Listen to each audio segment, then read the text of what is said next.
Donc bonjour les airsofters. Donc aujourd'hui on va faire la review de ma réplique, donc un P90 canon long, que vous voyez ici. Donc là sur la table j'ai mis tout ce qu'on avait avec. Donc on le livre la plupart du temps, donc sur Taiwan Gun par exemple c'est une boîte en polystyrène, bon, ça paye pas bien de mine mais bon. Donc on a le P90 que voici, donc sans les anneaux par contre. Donc voilà, longueur environ 60 cm.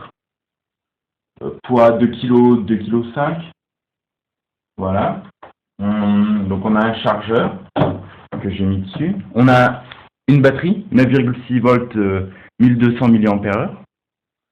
On a un BB loader classique. Le chargeur pour la batterie.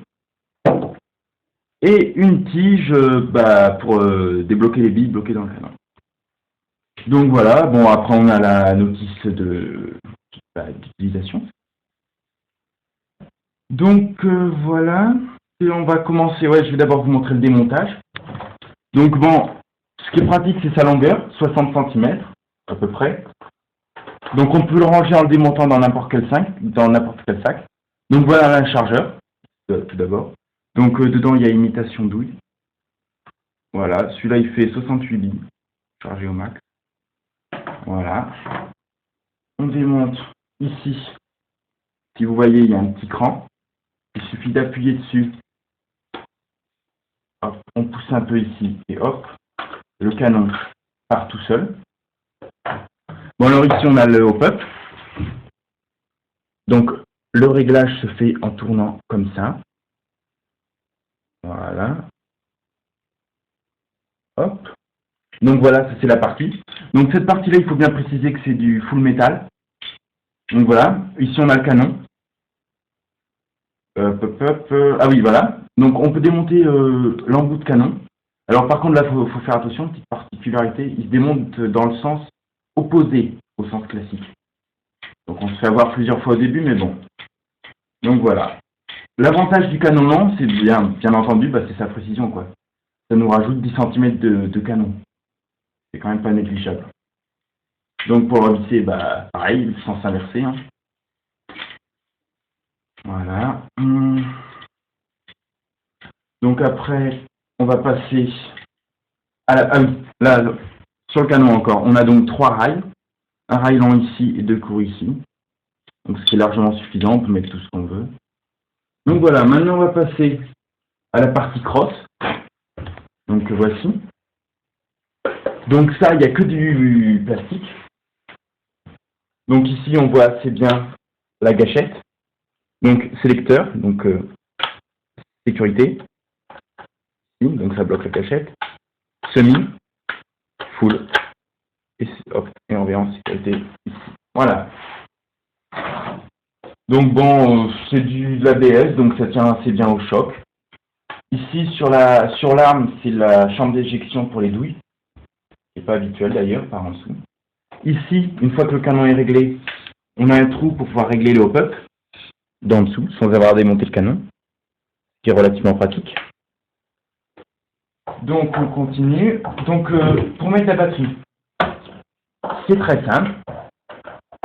Il suffit, donc comme je viens de le faire, le bout de la crosse, donc je vais vous le remonter pour que vous voyez bien, est ainsi, si j'arrive à le faire, voilà. Tac. On appuie sur ce petit bouton ici, on pousse, et voilà. Donc c'est enlevé. Voilà. Bon alors ici, on a donc une pièce plastique qui nous cache la gearbox. On voit le fusible ici. Donc le fusible peut se ranger facilement derrière là pour prendre moins de place. Et on met la batterie ici. Bon c'est classique quoi. On branche la prise, hop, c'est fini. Donc voilà, on va continuer le démontage. Donc voilà, donc maintenant après là, on va entrer dans la partie vraiment démontage. Donc là, on avait 2 vis crucis. Donc, comme ça. Donc voilà, avec un tournevis classique, on les enlève. Tac, ça nous permet de sortir cette pièce. C'est pas évident à sortir. Hop, voilà. Donc on sort cette pièce en plastique. Et surprise, on atterrit directement sur la gearbox. Donc ici on voit bien, c'est complètement vide. Il n'y a rien, on voit juste la tige de gâchette qui n'est pas très nette à distinguer. Donc voilà. Et la gearbox. Donc c'est une gearbox V6 hybride. Donc V6, c'est pas parce que c'est la meilleure, c'est juste que bon, comme le P90 a une forme vraiment très particulière, donc la gearbox V6 a une forme elle aussi très particulière. Donc voilà, on va pas s'amuser à la démonter, parce que bon, on risque de l'endommager. Donc voilà, les billes se posent juste devant, et là le moteur qui fait reculer le piston dans le cylindre. Donc ici voilà, ça a causé un premier problème dont on reparlera après. C'est le problème du semi et de l'auto. Donc ici, en fait, la gâchette vient pousser, on verra mieux ce côté, vient pousser ici, tac, et elle vient en même temps relever ici la petite pièce, tac, ce qui enlève le tir, qui permet en fait de différencier le semi et l'auto. Donc voilà la gearbox. Donc qu'est-ce que j'ai d'autre à dire? Pas grand chose.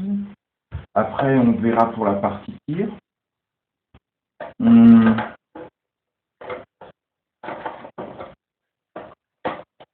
Donc oui, après, j'ai acheté un deuxième chargeur avec.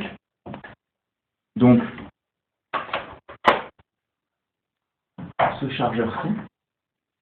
Oui, d'ailleurs, il faudra parler d'un de ses intérêts. Donc voilà, ça c'est un chargeur high capa. Donc là-dedans, on met 250 billes faciles. Donc voilà, c'est très simple. Ici, on a une petite trappe. On tire le ressort. On remplit en billes ici. On lâche le ressort. Et après, on tourne cette molette ici, dans le sens des billes d'une montre. Voilà, bon, faut le tourner jusqu'à ce qu'il commence à faire un bruit bizarre, de ressort tendu. Et au fur et à mesure, en fait, que les billes se videront ici, quand on tirera, le ressort va se décharger lentement et faire tourner les pignons pour les faire remonter. Et donc, on pourra tirer en full sans avoir à tripoter une petite roulette, comme sur les chargeurs classiques, genre M4, AK et tout ça. Donc c'est vraiment l'utilité de ces deux chargeurs, parce que c'est pas le même système, mais ça marche pareil. Le ressort est ici, on enfonce les billes, tac, ça les bloque ici, et au fur et à mesure qu'on vide, elles remontent. Donc pas de roulette, pas de problème à ce niveau-là. C'est relativement pratique. Donc voilà, je sais pas ce que j'ai à dire d'autre. On va passer au tir.